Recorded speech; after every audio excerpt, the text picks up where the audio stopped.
The location of the Garden of Eden has been an excellent problem for biblical scholars and non-scholars alike. There has been diverse literature on it, but still no valid answer exists, and we are still in the dark as the people of the past were. Until recently, that is, that biblical scholars began to point their fingers to the Book of Enoch. Yes, the Book of Enoch. We know you might not have heard of it because it was removed from the current Bible in circulation. While one can doubt the Book of Enoch, a recent scientific discovery makes that doubt impossible to be true. Take, for example, the current consensus in geography holding that the universe is one big giant continent and that it shifts. This proves that close to Africa, India has shifted towards the Asian plate and collided. Judging by this, there could be an excellent reason to believe that there was a pole shift after Noah's flood that makes that place look unlike its original appearance. In this video, we will take a look at the available evidence and suggestions by experts in the field to try approach all these questions and faithfully consider what the Book of Enoch has to say on this salient matter. And that by the time you finish watching this video, you would decide for yourself whether the Book of Enoch is correct or not.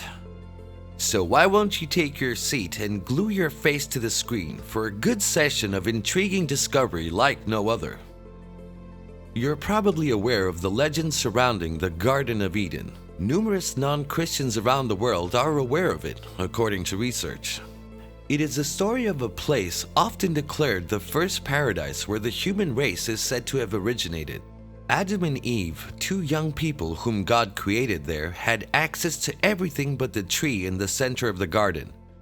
But alas, Eve was duped by a serpent into eating the fruit of the tree, often referred to as apples, and she did so. She would eventually convince her husband to eat it and he would follow suit. However, many experts in the scientific world and many religious scholars have frowned at the literal interpretation of this story. Let us take a brief look at their content. A Reddit account with the username Geographical said no serious scholar would regard the story as a myth. The user further states that to take the story as being true is a mistake because the event that is said to have happened, even if you will argue from the point of view of the tectonic plate shifting, happened long before then and that the earth had parted into different continents before it occurred. The user therefore sees the story as a profound myth. She seems sensible, but she made no effort to comment or quote someone to get her point of view solidified in a world where many people offer a lot of different takes and opinions. Corroborating her is one Mellowface, who also expresses the same point of view about the location of the said garden. This is very difficult for anybody who wants a level-headed idea about it, especially when people like Robert Wilson think that the rivers are only markers for making the garden the center of the earth. Whatever the case, they are closing it in the end and declaring it all a big myth. This makes it very hard for anybody undergoing independent research to find new evidence that might suggest something else. This fact might be a clue, given that the writers of the Bible, when writing that passage, actually had something in mind. They indeed did not write out of thin air. Even if they were not inspired themselves, something did inspire them, and the rivers could not have been mentioned without being known. But some experts have considered the human origin to have come from the southern pole, which later parted away from Africa. This looks more likely now because of the recent evidence mentioned above. What we need to confirm is that the shifting happens, and there are excellent reasons to think it did. For example, earthquakes and floods can signify it. The earthquakes might not be significant to the people who lived during the time of Noah, since God had sent everyone out of the Garden of Eden by that point. But the flood could signify the shifting. Essentially, this is saying that the flood could happen to the place inhabited by Noah and his contemporaries. In contrast, something else could happen in the Garden of Eden, such as an earthquake. Given their far distance from this site, they could not have known by any means. This sounds clear, but some people beg to differ. A scientist researching the antediluvian world, Hubert O'Carey, has dismissed both Antarctica and the Northern Pole, saying in both places there is an inner opening to the world of the Earth. For this writer, it is inside those opening places on both sides of the poles, the northern and the southern, where the garden is located. This looks plausible as it explains a lot of things. First off is the setting of the original story of Genesis, as written by Moses, in which the firmament was above it. According to this person, the firmament is from the earth's outer surface and the 4 rivers of Genesis below it. This postulation solves one of the long-time problems posed to the Genesis writer, which discounts it as a good source of telling us the location of the Garden of Eden. The problem of rivers in the Book of Genesis is tied to the inability of researchers to know the locations of the rivers Pishon and Gihon that are mentioned in the Bible. While the other 2 rivers mentioned have been known and noticed, both Pishon and Gihon are beyond anything we know right now, even after the other 2 have been discovered in Palestine. Many therefore assume it must be in Palestine also.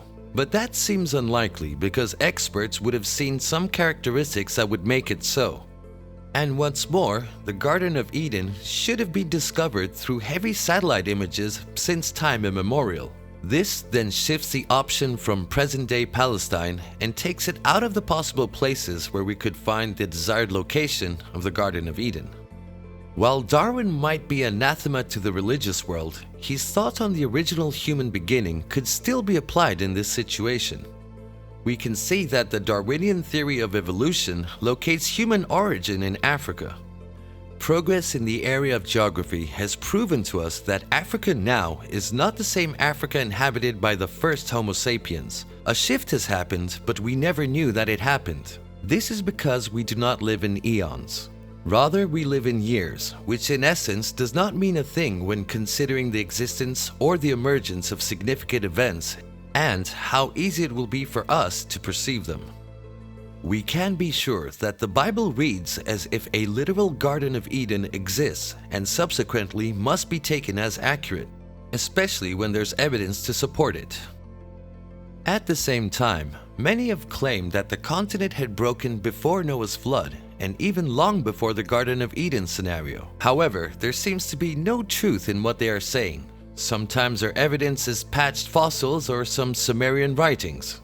None of these people were there, and it is better to state that they do not know much about it instead of saying it could not have been true. The question is, what is that one thing that's in the best possible position to help us? What do we need as a solution? The answer lies in the Book of Enoch. First and foremost, the Book of Enoch is crucial because it has largely gone unread. Second, it was part of the Bible before being removed, making it one of the few books to do so. Third, it is the only book that has Adam render his speech in the first-person narrative vividly. It has that sort of influence on the human mind that one cannot mistake it for something true. Moreover, the fact that it's being left behind in this discussion makes it appropriately a no-brainer. Instead of considering most of the verses, we will be considering the few verses that portray and speak from the depth of their heart.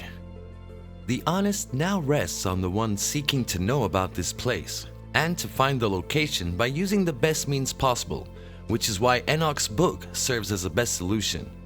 Using some scriptures that vividly describe its location on Earth and current geographical knowledge, the assumption that it could have been located in the Garden of Eden is not far-fetched.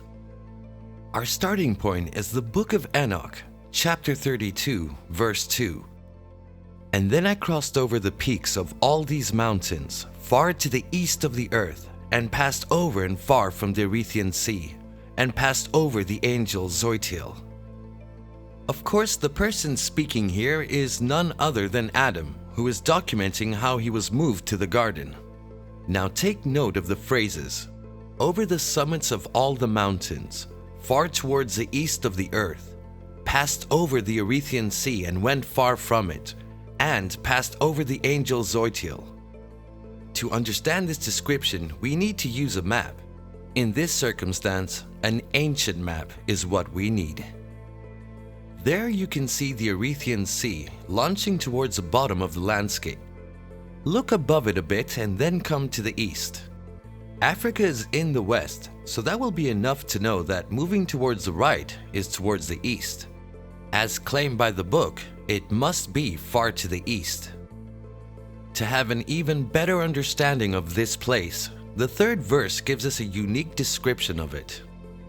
And I came to the garden of righteousness, and from afar of trees more numerous than these trees, and great 2 trees there, very great, beautiful, glorious, and magnificent, and the tree of knowledge, whose body fruit they eat and know great wisdom.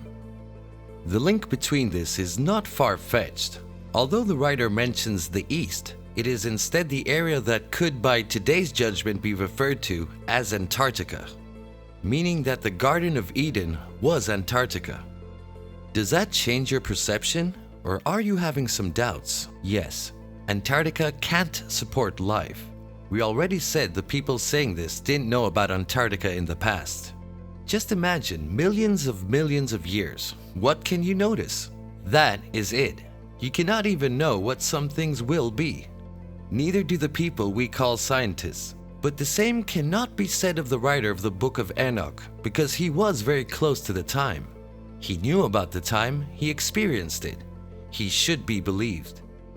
Scientists have been some of the many who have consistently displayed awkwardness towards anything that needs to be captured by their method, which poses many problems for them. Religious people too find it hard to divert from their belief in their holy books. Most humans are like that. But think about any time that anything has been changed in history. It is usually caused by anything outside of the pre-order system, from the traditional and conservative perspectives of the time. It is often something genuine. In the question of the Garden of Eden is what we have here too. The same can be said. In actuality, the Book of Enoch that was removed from the Bible has the best and most surprising answers. Hence, we must pay close attention to everything it says and even more about what we can get from it. On knowing this, what is your thoughts about the strength of the Book of Enoch? Do you still agree with scientists' claims that the Book of Genesis is a myth? Are you more accepting of further research along this line? We'd love to hear your thoughts about it. If you've enjoyed this video and would like to know when others like it are posted, please give us a thumbs up and subscribe to our channel.